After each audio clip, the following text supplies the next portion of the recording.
Welcome back to our continuing coverage of the World's 2017 group stage. We're about to get a look at Misfits Gaming as well as Team WE as they gear up for a clash on the stage here in Wuhan. For Misfits, this will also be their first international appearance, and one player to keep an eye on is their man in the jungle, and that's Maxlor. Yeah, Maxlor is definitely a player you have to look for. Once again, replace Cacao, and there's not a lot of expectations on him, but suddenly he's an expectations in only his voice. That's what you're looking at with him. Meant to be a shot caller for the team. His early movements helps a lot with Misfits and gives them actually a very big strength. Yeah, and in the playoffs, you played a lot more around Power of Evil, and that is what a lot of people attribute for Misfits' success. The other thing they contribute to their success is also teams underestimating them because they were so lackluster during the regular season. And I think something Worlds is going to tell us is, was that just a blip of upward performance towards the end of the split, or are they the middle-tier team from EU that they were during most of the regular season? They need to prove that they are the team that can contend. Not just people underestimating them, but also them taking a lot of preparation to look at their opponents. And they are up against World Elite that have played in play-ins. They have shown more recently than anybody else their play style. So they have an opportunity to look at World Elite's or WE Team WE patterns. We have to remember that Misfits, this is a team that came out of Challenger and within a year is making an appearance here on the world stage. So the expectations for them is, hey, let's see what can we get done here. On the other side of things, though, we've already seen their opponents, Team WE, throughout the play-ins. They dominated. They didn't drop a single game there. Yeah, there's a lot of high expectations still for Team WE, frankly, coming into the group stages. They were the third seed from the LPL, yes, but even analysts of this desk have touted them as the first seeds in the LPL, perhaps the best team that we have here.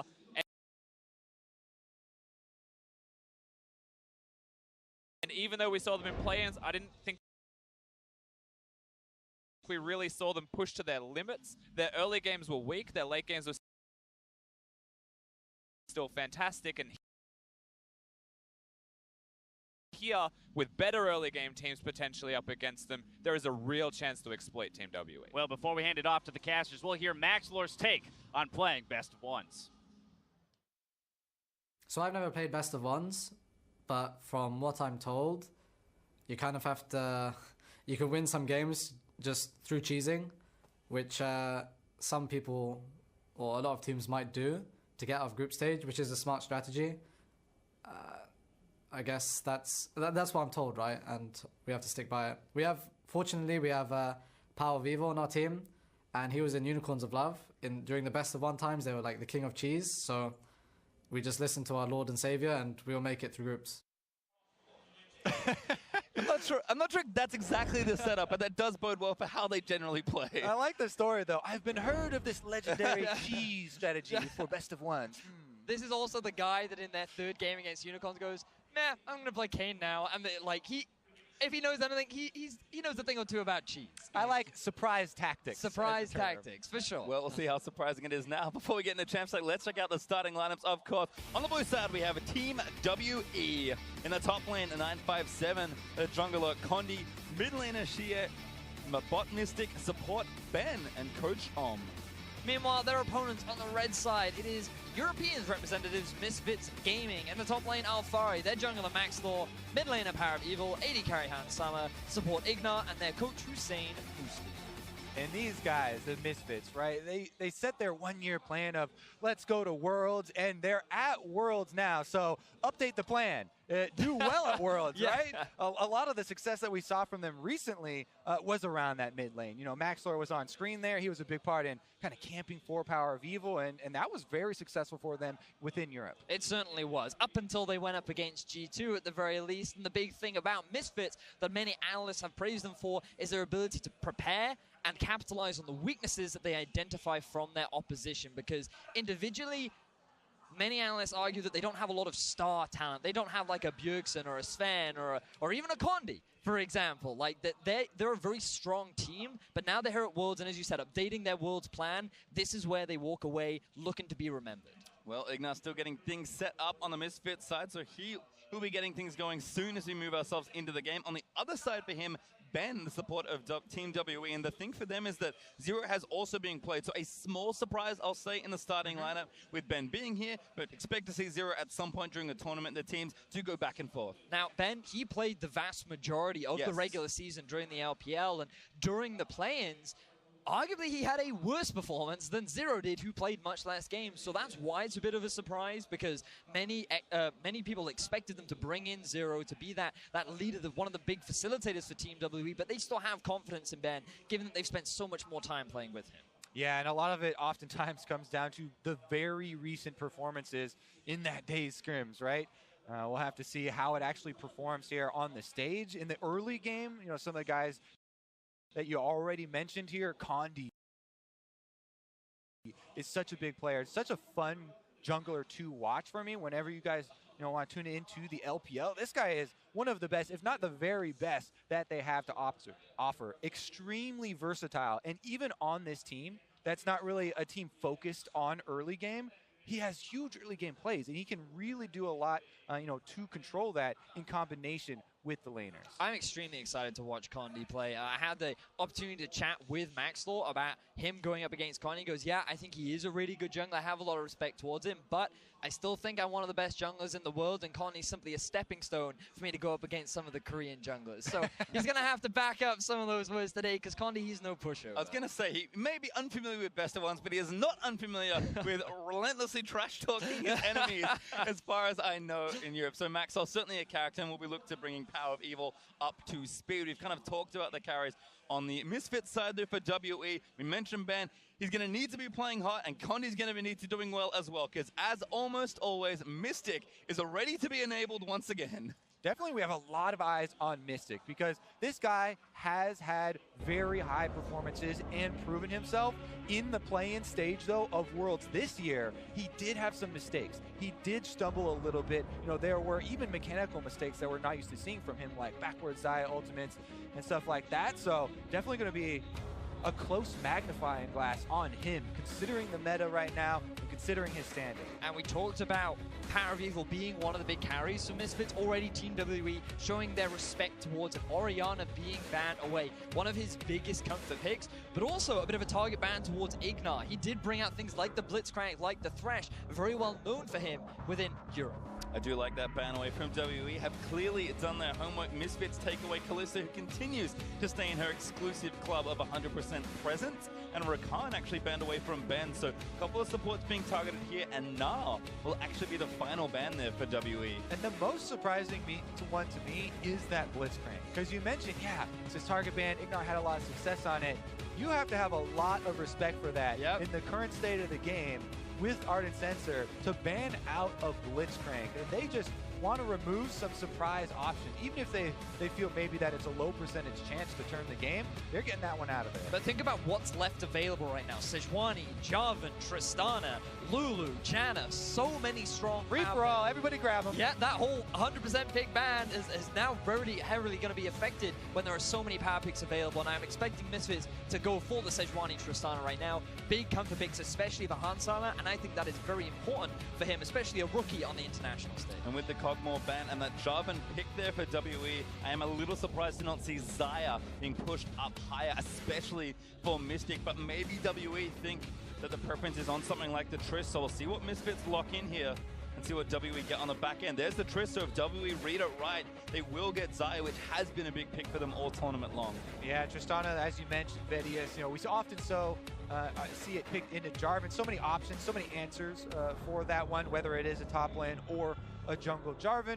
Regardless, the beautiful pairing here, the double Yordles, everybody's known and come to love them. But also one of the big picks that I'm just remembering now is Galio. Something that Chinese teams absolutely love is Jarvan, Galio, Sejuani, because if you want to dive onto the backline comp, that is exactly perfect for it. You know what we want to see to top it all off? Is the Rumble that they also use. When you switch the Jarvan down into the jungle, have the mid lane Galio, and then put a Rumble top lane, that's when we really get the full painting of all these combinations of ultimates, and you get those super heavy theory crafted multiple layers for those giant engagements. Who could forget that massive wombo combo from the play-ins? It was Team WE that obliterated Young Generations in an instant. And LPL teams definitely know how to play dive comp. Yeah, she big on the Galio. Again, loves to add to that plan of protecting Mystic, who will get the Xayah paired next to the Janna this time, so didn't want to give away kind of the other premier Ardent Sensor support, or defensive support, I should say, wanting to steal that Giant away before it could be banned. That does leave Galio on the vulnerable list, and Sejuani now to Misfits. So 6 very strong picks in this draft. And the thing here, to me, you know, the differentiation between Lulu and Janna, a big part of it is how easily Janna can apply Ardent Sensor to multiple people. And that actually is becoming a very big thing in the meta right now, especially as, you know, a jungler. I like to play other attack speed oriented champions. It's not just about Ardent Sensor on your AD carry. You know, Jarvan is going to apply some extra attack speed here with the flag. Janna can apply AoE Ardent Sensors. So if you get multiple champions based around attack speed, then you can really synergize even more people. There's one of them though. Sejuani is going to be picked up by Misfits. Maxwell are going to be happy to have that one. Cassio banned as well by Misfits, so a few eyes towards the mid lane there for Xie. WE, very careful consideration, turning away Syndra from Power Weaver, another signature pick for the man. Now we're looking at things like Corki and Lucian really rising in value. I feel like Talia, a champion that we've seen a fair amount, especially from the Korean representatives, but in Europe it's not really been a popular pick. Ever since the mana nerfs to her Q, she kind of fell off, and Corki really become the next big thing. Aurelion Sol for some as well. But against like teams like Team WE, already showing that respect. How can you forget the Lucian from GA versus Faker at MSI? Well, do ban it away, but that leaves kind of those more utility picks for Xie, who does play, as you've mentioned, the Galio, but also Talia. Again, sticking with the theme, but a Galio ban from WE is actually going to take that option away. I think it makes a lot of sense because you saw the Lucian ban away from Misfits. You think this is one of the best answers to a Galio, so they're afraid of the early lock-in of the Galio for the side of Misfits. You know what I'm also thinking here is that since Misfits have the very last pick and could counter pick, you know, Kassadin, even though they're hovering Corki right now, they could hold on to the counter pick and maybe bring that one out with Lucian off the table. Not going to be the case here as Corki is eventually locked in, but that is going to give an opening. For Misfits, I think something that Hussein, their coach, who has a lot of control during the draft, he's thinking about making sure that Alfari and Hansama get comfort picks. Bear in mind, this is their first time playing on an international stage, and also they're playing at the World Championship against a very strong team in Team WE. So he knows that Power of Evil can just be safe on the Corki and mid. He has that experience, but they do not want to. They want to make sure that Alfari and Hansama are in a comfortable spot. Well, there's the Maokai for 957, going to add some front line to their team. And now we just have to see where Xie wants to go. Does he want to take something like Talia? Does he want to take the Kassadin, which is a historical pick for him as well? Again, assuming that mid lane is Corki, which is almost always going to be the case. Xie, does he go defensive? Does he go aggressive? Right now, hovering that LeBlanc, and they're going to lock it in. You can hear the crowd get excited. They're looking forward to seeing Xie step up in front of Wuhan's As 40. soon as I see a champion like this, too, that does bring with it some of the risks of not quite as good in the team fights later in the game, I'm thinking early game and jungle pass. There are a lot of options with LeBlanc for creative junglers. Condi does get the Jarvan, who has huge mobility, and multiple jungle paths. So you can even start red, go for level 2s, trying to burn summoners and gain momentum that way. I would think instantly he would want to play around Xie, around this LeBlanc. Well, last pick is Cho'Gath there for Misfits, so trading those big 2 tanks back and forth. I think teams will slightly differ on priorities. Some like Cho'Gath more than Maokai, some like Maokai, and of course comps will depend as well. But other than that, very standard stuff here. I think the mid lane's really our only big wildcard, and maybe Condi having a bit more early game pressure on the job, and they did first pick it, so we'll see exactly what kind of influence he can have. And when you look at these comps, they fit very much with the styles of both teams, because the thing about Team WE, as you mentioned, Kobe, Condi has the ability to get early leads, but it's not something that Team WE rely on. It's not something that they play the whole game around. It's just an option that Condi is good at utilizing to just set up his laners for success, to better then set them up for team fights, which is the true strength of this team. Whereas Misfits, they've often been considered kind of like a budget G2. They prefer the slow macro style of play, but I think that's going to be dangerous playing up against a team that is so renowned for their ability to team fight. Well, certainly will be troublesome, as Wuhan has come alive with WE taking to the stage for day 2 here of groups. Certainly a important game here for both. See exactly how it all lines up. I think both teams should be happy with the picks they've got. Lots of comfort. You mentioned it for Misfits, Vedius, but a lot of expected things here for WE as well. Now it's just a matter of seeing how their play looks right now, as they'll be tested here on the Rift. One thing a little bit out of the ordinary here for Misfits. They've got an Ignite in the bottom lane. Everybody's been trending towards a barrier on the AD carry and the heal on the support, just because it's so focused around farming early game and trying to build up to that late game. But there is a bit of extra damage there, so we may see some more offensive moves and maybe some bottom lane focus for Misfits with the Ignite. The one thing you can say about Ignat is he likes to get in your face. He's known for roaming around the map. He doesn't typically sit in the bottom lane. He likes to try and have impact elsewhere, especially with Maxwell if he can. But on the Lulu, he's saying, okay, if I'm going to be relegated to 2v2, I may as well have some fun. Get up in his face and throw some glitter in it. See, yes, he does also have the aggressive Keystone as well with Thunderlord, so Ignat certainly going to be playing pretty aggressive in the duo lane. Right now, though, WE moving 3 strong up the north side of the river. Might spot Alfari here as 957 going to prime a sapling. Just walks into the brush for now. Good ward from Alfari, but it's going to go down. 10 gold to Xie. 10 gold and a very little bit of experience also picked up. Not irrelevant, but probably shouldn't matter too much here as Misfits counter back with a ward of their own. Not quite as deep as they might have liked. And now some extra wards here from Ignat and Hans Summer. Only one hit there onto Mystic's ward, and again, teams have spread out, and nothing too surprising here for the early jungle starts. So Hans Summer and Ignat appearing in the tri-brush at the bottom lane gives a lot of information to both teams, because they should now know where the enemy junglers are starting, and that's going to give a bit of freedom for Hans Summer and Ignat to play a little bit more in the face of Team WE in this 2 versus 2. Also, just kind of gleaning a little information that we have this game so far since it just started. It's Sejuani with a slightly abnormal start here, the Talisman. Usually we'll see Sejuani's nowadays start with the Hunter's Machete, and you go buff into Gromp to get your level 3, and then go for Scuttle Crab, utilizing the single target extra speed that she can get, and especially with her passive proc. However, with the Talisman, it allows them to change the route, go for the Raptors, because you can get the AoE, very big burn, and life leech off of them. And now he's going for a more secure clear here with the Sejuani, and we'll end up with multiple camps before heading into the jungle. See if Condi actually is able to get his double buffs and then get out a little bit earlier.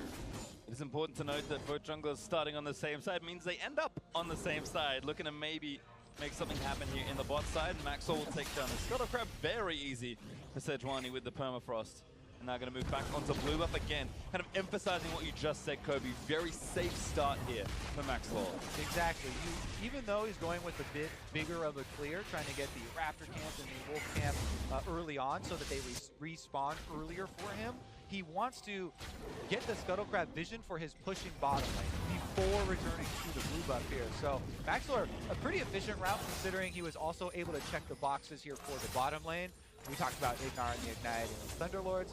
They obviously want to push and pressure down there, so he's just giving that extra little bit of jungle support to allow them that. And we're talking a lot about the junglers because they're going to be extremely important for setting up the carries for both these teams. As Condi is making his way up to the top side, he will be spotted out by a ward.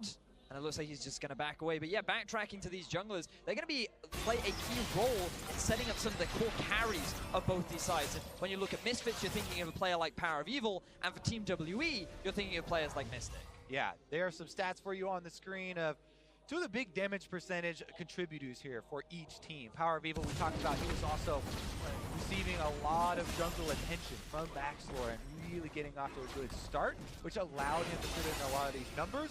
And Mystic as well from the bottom side. Definitely Wazai as well, feels comfortable and set up to do the same. And there were a lot of question marks around players like Mystic in the play-ins, largely due to his laning phase. A lot of analysts felt like that he wasn't that standout, and while his team fights were certainly good, it was nothing impressive. But I feel like that coming into the World Championships and coming into now a bigger stage and much higher level of competition, I'm expecting a lot more from him, because after talking to some of the teams, I feel like he wasn't playing at the highest level during the playing stage. Meanwhile, we had a little bit of extra vision left in the jungle there by Team WE when Condi went to steal away those Krugs. Now he's in bottom lane, waiting for Hansama to check. Oh, Slow not going to land. He gets him through the rocket shot, forcing the flash.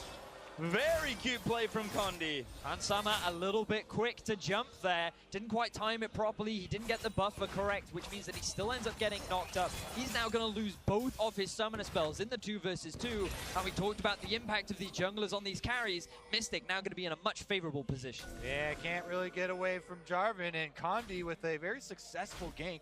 Double summoners. Remember, those are the defensive summoners for the bottom lane. No barrier for them at all. We'll see if the Ignite does come into play, because Condi's coming back for more. This is something that I've certainly seen before from WE. Condi looking for the revisit here as Mystic and Ben sort of back away. Condi gonna do a bit of jungling while he has some time. No need to really spend too much time here while he can be farming. And Hans Summer and Ignite, I think, playing with respect now that those have gone down. But you can see Condi's stats just incredible. His plan was very successful, despite Worldly maybe not looking as strong as we'd expect. Condi certainly was. And this is what we talked about very much. He is one of those early setup plays. He tries to get his team early leads, but it's not something that the team relies on necessarily. It's not something that they have to have in order for the team to win. And Condi, he's just such a big facilitator, and he's had so much praise that he's already been able to set up his bottom lane for success. Now let's see if he can do it in the mid, because Xie on this LeBlanc. We all talk about LeBlanc being this assassin and how she wants to be roaming around the map, have that sort of early lead, have that early pressure. Right now, Xie is doing well in terms of the laning phase, but now we want to see him make these map movements as he's already doing in the river. Yeah, he's rewarded with some honey fruits. Used the clone there to slightly delay the minion wave from getting there, and looking and scouting for the jungler camps to keep track of Max Lore's clear speed. Nice as well from Alfari to pay the respect as she went left. No successful roam this time around. PoE has also used his teleport already, so he's going to have no more freebies back to lane. She going to last hit these, and I think both mid laners will take it back. Certainly Power of Evil will with the Hex Drinker done, and Xie maybe going roaming instead. Like the respect being shown from Power of Evil. It will delay his Shooting Force spike a little bit, but it makes the laning phase so much easier for the Corki. And I also want to highlight some of the vision being set up from both parties. A lot of it invested, around the bottom side of the map. Already double control ward from both sides, and their priority is making sure that neither of the 2 versus 2s get snowballed upon by either jungler. Sunny skies down there. Everybody just farming up those Bitcoins. Well, Mystic returns to the lane. Shield on the turret there for Ben just to prevent a little bit of damage. And a BF sub for Mystic versus the same for Hans Summer. Again, slightly different starts there as far as itemization goes. And I think in a brush here for Ignar. WE, they're just going to play it safe. And again, Misfits playing very safe here, very respectful, and a ton of controllers. There were 3 down the line, but Hans Summer just placed his 2 though for both Maxwell and PoE, mean that Misfits again just want to play safe. This is a team that does not want to fall behind, but happy to play even. Yeah, now that we do have the BF Swords, a little bit of extra damage coming through, and the ultimate's available, maybe Condi is going to be able to revisit and create something. You know, he's walking away from those wards, comes through the lane, doesn't want to walk anywhere near Tribush, himself level 6 with red buff. This would be kind of the perfect storm if they could actually nail someone down, but again, Tristana hard to force on, especially with a Lulu at her back. Defensive control was cleared out by Mystic and Ben. That does give Condi leverage to sneak into both brushes if he wants, but again, just going to farm the Krugs, not waste too much time. As Alfari does take the speed trying to the right, getting that Scuttle Crab, and going to hit a Sapphire on the way back to the lane, but not a huge deal here for these top laners who are nice and even in CS. Seeing a lot of this, gentlemen, a lot of slow early games, it's a progressive farming, all about the item spikes, and the one thing you can say about LPL teams for certain is they love to utilize those item spikes. You really need to keep your eyes on players like Xie and Mystic, because once they hit those first items, that's where they're going to look to be as proactive as possible, and that's really where they turn on, and we're going to see how Misfits handle that, because as a team, they often struggle when they fall into early deficits. Throughout the regular season and throughout playoffs, they had a 3-11 win to loss record whenever they were at any kind of deficit at 20 minutes. So the fact that they're off to a bit of a lead right now, certainly favorable if you're a European fan. That 300 gold though, oh, 200. 10 minutes to go though, don't forget. There's still a lot of time. Certainly the slow early game going to help with staying even keel. Where are the Gigabyte Marines when you need them? Coming up in 2 games time, Kobe. Oh, baby. Well, for the time being, a little bit more vision being invested from Misfits towards the top side of the map. Rift Herald will be spawning, and Maxlaw, he's taking a bit of a creative route, but will be spotted out. Nice bit of vision there from WE. Sweeper does not find it either. Not sure where that came from. Could have been some fruit, or could have just been my eyes deceiving me. Maxlaw, though, is going to slap down the Scryers. Boom, clear that out of the way from WE's side of the map. And the holding pattern will continue as Maxlaw gets good vision here on the left side. Deep vision is definitely the first step. Remember, we do have 4 teleports available in this game, all of them off cooldown right now. So as much as we're talking about these wards kind of casually, they're just a setup, and any of those could explode into multiple people joining these fights. Down bottom side again, bottom lane for WE is pushing in. Condi heads down to the bottom side. You know, he's pinging already for some deep vision of his own. They might even be able to set up for some extra control here. Scuttle Crab into a pretty seamless dragon take if they want it. You can see the pings coming out from Misfits. They're very aware of Condi being in the bottom half of the map, but also for the bottom lane of Misfits. This is a big concern because they went for the Lulu. They even have the Thunderlords. Note the fervor for battle on Hansama as well. Bit of a risky keystone to take, simply because during the laning phase, it really isn't that valuable. It makes the slane so much harder, but look at mid. Great chunk by PoE. Oh, I think that climb blocked a missile. Shie lives to tell the tale this time. To block out some of that damage. Here comes Condi. He looked like he wanted to get some of those minions, but Power of Evil chases him off as well. Staking claim here to the mid lane. Very nice play. She is going to return with a bit more power though. Sheen and the Hex Drinker there for PoE, and now that Hextech Revolver being worked on has got the 2 little components, the Revolver and the Cutlass. Just needs to combine them into a Gunblade. Somehow that's what that makes into, but certainly a very good LeBlanc item here. She should have that one in short order. You just put the Hex Drink on top of the sword. Bit of tape, all good to go.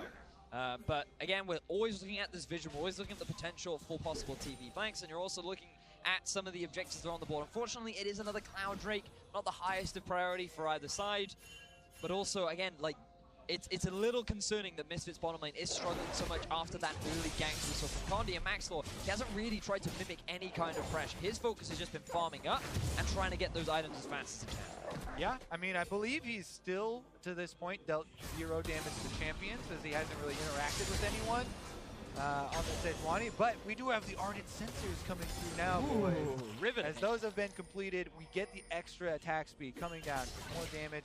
So there's possibilities here of actually pressuring turrets, and that might be where it does explode. Alfaria, again, pushes up his lane, looks for the Scuttle Crab, and then he's going to be able to grab this one too. No feast, unfortunately for him, but an easy take. Abyssal Mask there for Alfari. So Righteous Glory first in the last game, but certainly needs a bit more defense versus LeBlanc, and of course his lane opponent in Maokai. Shige, though, has been kind of pushing the wave and threatening a potential pick. We saw PoE do a nice job in a 1v1 earlier, but Shige with the jump is going to be potent, especially once he completes his first item. PoE will also be delayed on that Trinity Force, but doesn't need the influence of the Hex Drinker. So a lot is brewing here as we move past 13 minutes, but the leisurely pace of the game does continue for now. Giving up that leisurely in bottom lane. Mystic playing very far up. Knows that Ben with the Ardent Sensor can just give him so much extra stats. Love that target focus from Mystic there. Note how Hansama was too preoccupied with the minion wave and also had the shield on him. So Mystic said, no, I'm just going to hit the support then. You're a very squishy Lulu, I can chunk you out. And that's going to force him back, which then allows them to start being aggressive onto Hansama. Just a very small trade, went in the favor of Mystic, and they're just going to continue to push down onto this tower as a bit more defensive vision now coming out from Misfits in the bottom lane. But the game's still dead even. Misfits not expected to have a strong performance at Worlds. Still a lot of the game left to go, but they're considered one of the big underdogs in this group. We talked a little bit earlier on about why they are considered that, especially when you think about this team. It was the MSI group stages. This was TSM, Flash Wolves, and Team WE that all went head-to-head at MSI Brazil. Oh, great knock up though on a Mystic. Featherstorm's out of the way, gets the angle on a Hansama as the TP is down. Hansama's going to be forced out. More TPs in the bot side as Misfits burn and cancel too. So there also were both TPs from WE used. They were just on top of each other. So now we have removed all of the extra players from this bottom lane game. Condi wants to turn the tides here as, again, Jarvan's going to sneak in. Ben throws down the control ward so he can move up, but it doesn't look like the Misfits are going to overextend anytime soon. Drake, though, did go down in that, and that's the biggest difference we've had so far. Cloud Drake picked up for Team WE. Oh, but look at Shea. He's on his way down as well. This ward will spot him out, and Misfits are like, this could be bad. Shea turns around though. Looks like the Misfits may have backed up pretty early. Shea with the Gunblade certainly looking to get his roam going. Might jump in onto PoE, gets back his Power of Evil with the package. Is going to threaten in tandem with Maxor as they take down that control ward. And he can again start to see, despite the very deliberate pace in these first 50 minutes, teams are starting to get a bit antsy. It's Condi, wants it, dunks Ignar, gets the ulti down, gonna keep slapping him away. Ignar already burnt the flash as a Monty from Beth, gonna keep it going. A Mystic, he's the one who grabbed first blood, but Maxwell misses the ulti just barely. Mystic with a fast flash to get out of that one. And Misfits, they face checked the Bush. They even pinged it, expecting him to be in there, but Ignar flashed way too early, and Condi punishes it. Uses the EQ, locks him in the baby cage, and WE, they're able to get themselves their first kill of the game. Yep, if you flash early against Jarvan, he's just going to dunk you. And here's the double knock-up. He lines it up for the Lulu as well as Tristana, and Ignar used his flash, so in comes the Cataclysm, buys enough time for the DPS to work here. Mystic flashing very early on that one, might have even been considering flashing before he saw the ultimate come out, and able to get away after that. A lot of summoners were blown in the bottom side, but the big gold bonus doesn't mean a whole bunch in the game at this moment. Meanwhile, Condi, though, the objective focus has really been a big difference here. Gets the Drake as well as being able to walk right up to the Rift Herald, and seems to be able to take that one uncontested. And one of the big carries for Team WE now has a kill under his belt. Essence Reaver completed too. Mystic, one of the big players that we were going to be watching to see how he progresses throughout the game, is now set up for success. His counterpart in this game, Power of Evil, also just finished his Trinity Force with Condi, able to grab the Rift Herald for his squad, and IE is also completed for Hans Summers Tristana. So again, a lot of this kind of slower paced game, all that farming early on. Despite the first blood for WE, the gold stays dead even, and the items are starting to creep up on these carries. And again, WE, if they can convert the objectives that they are starting to get into more, we'll see just where Condi can use this Rift Herald, because that's kind of been the sacrifice in some ways. The only advantage WE have really gotten is not reflected in the gold, it is in these objectives that they're taking. I think it's for Misfits. I felt like that they had an opportunity early on to get ahead in this game. If they had simply just swapped from bot up to the top lane, because we see that Alfari has been consistently pushing 957 underneath his turret. That tower is already at about 50% HP, and they could have just avoided the potential dive and gotten themselves a very early objective. Instead, they chose to stay in the 2 versus 2. They allowed Team WE to punish on the overextension of Ignar, and they're the ones that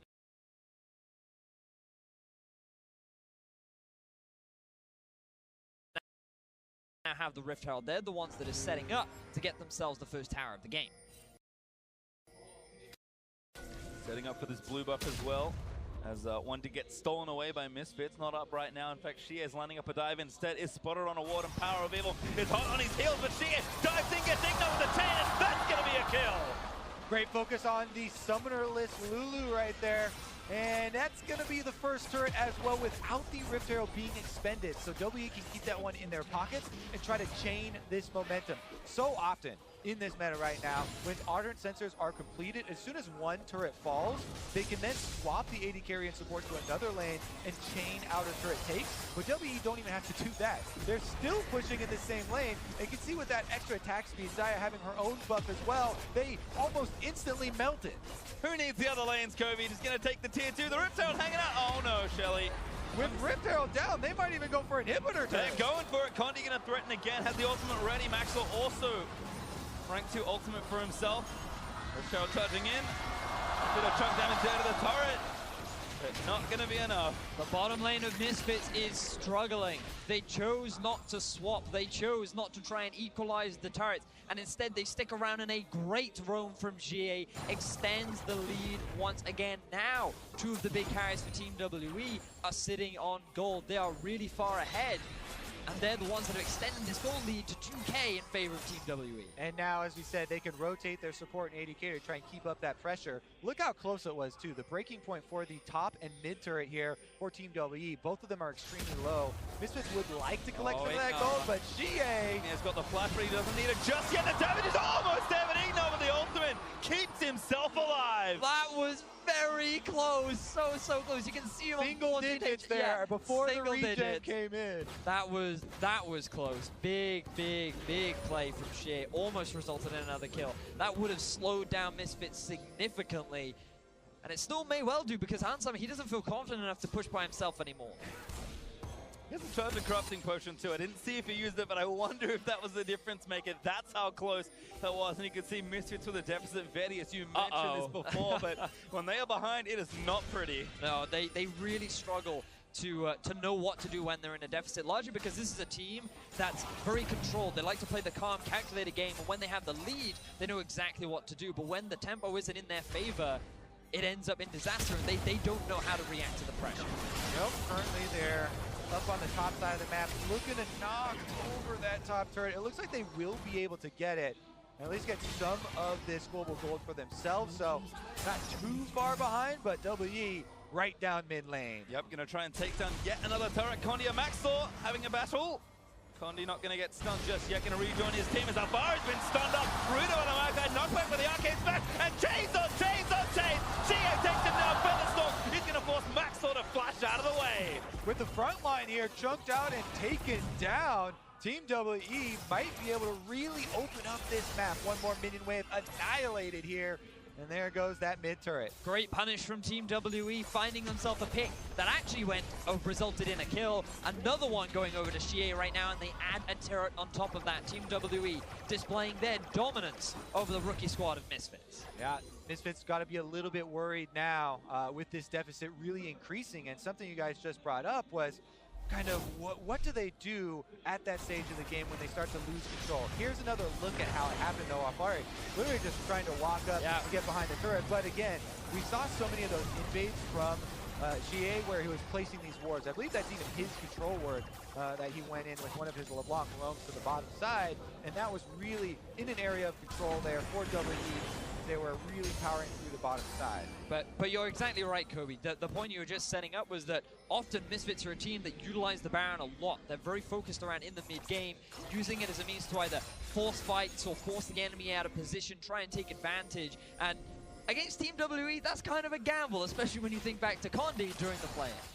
Certainly true. It's been known for a couple an unreasonable amount of Barons with some unreasonable amount of skill shots and not even having to use Smite a lot of the time. Yeah, certainly has. Condi, it's been his reputation for a long time, and he has shown that in play. And WE up a few thousand gold, about 2,500 at this point. And the big boy Mystic is 2 items and counting. Shea has had a lot of influence certainly in this game. He's working on, in fact, he's finished, his second item in Morello Nomicon.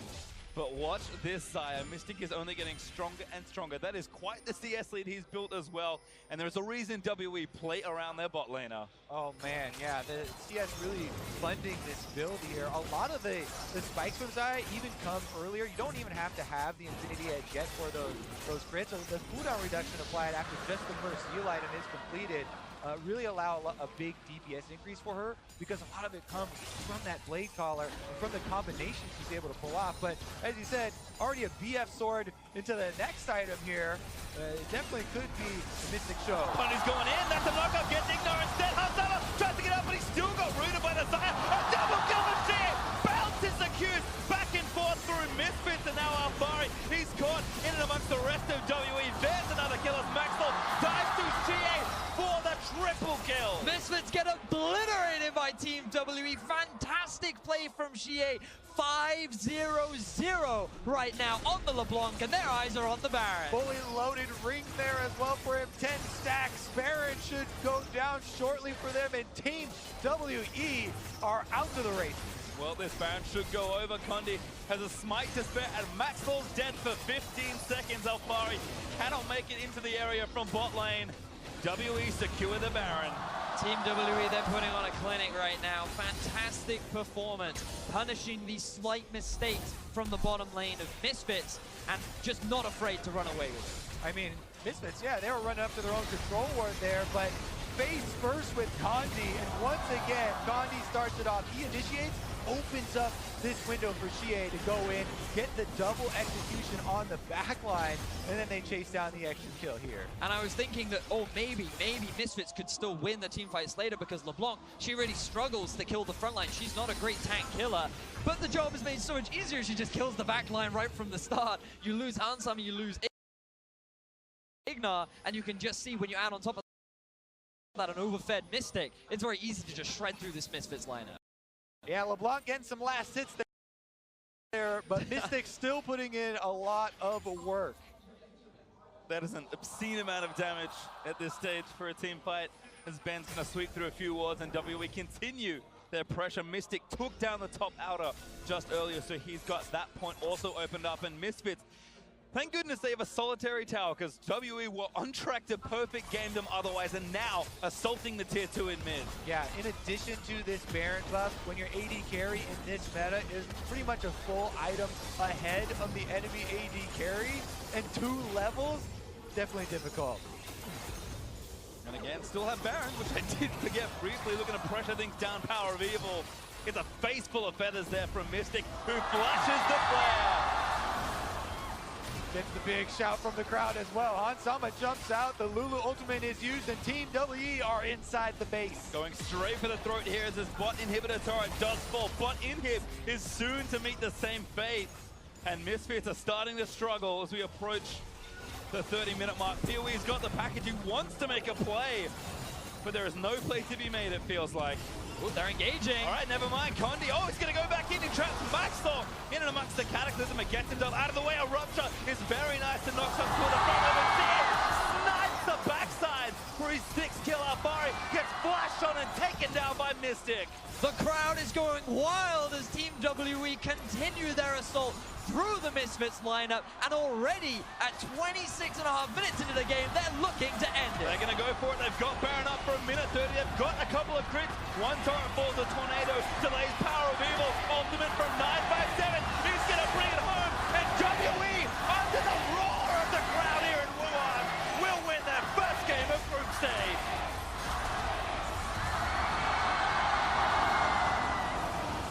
Just listen to that crowd. Team WE absolutely shred Misfits there. Post 20 minutes, it was all things forward. We did say there might be struggles if there was a deficit, and WE just playing the style they've been known for all year long. Clean, calculated, and a very decisive end to that game. Mystic, very good carry performance there from him. DPS output was definitely there. Xie, though, the one finding a lot of these picks, creating a lot of the burst damage and taking out key members of these team fights. And I feel like that when you look at Misfits, one of the big reasons as to why so many analysts put them so low down in this group was that they didn't have that raw star power. They didn't have the individual talent to match up against some of the talent within their group. And I feel like today we saw that mismatch. Mystic and Ben, along with the support from Condi, really putting so much pressure down onto Hansama and Ignar, and the team never really did anything to try and support them or get them out of that situation. And the level of competition here at Worlds is certainly tough. Misfits may have learned a little bit of that today here. I mean, they expected a tough game versus WE, but certainly back to the drawing board, want to be a bit more proactive. A strong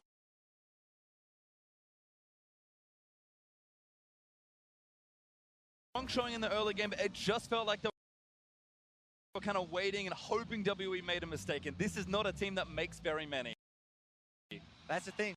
With this meta, you don't really get to see the big differences in the team in the early game. Exactly. So many teams are just content to farm it out, try and build up through the early game there, and then as soon as we hit 20 minutes, that's when we start to see the meaningful moves come through. And you can just see Team WE, they have so much experience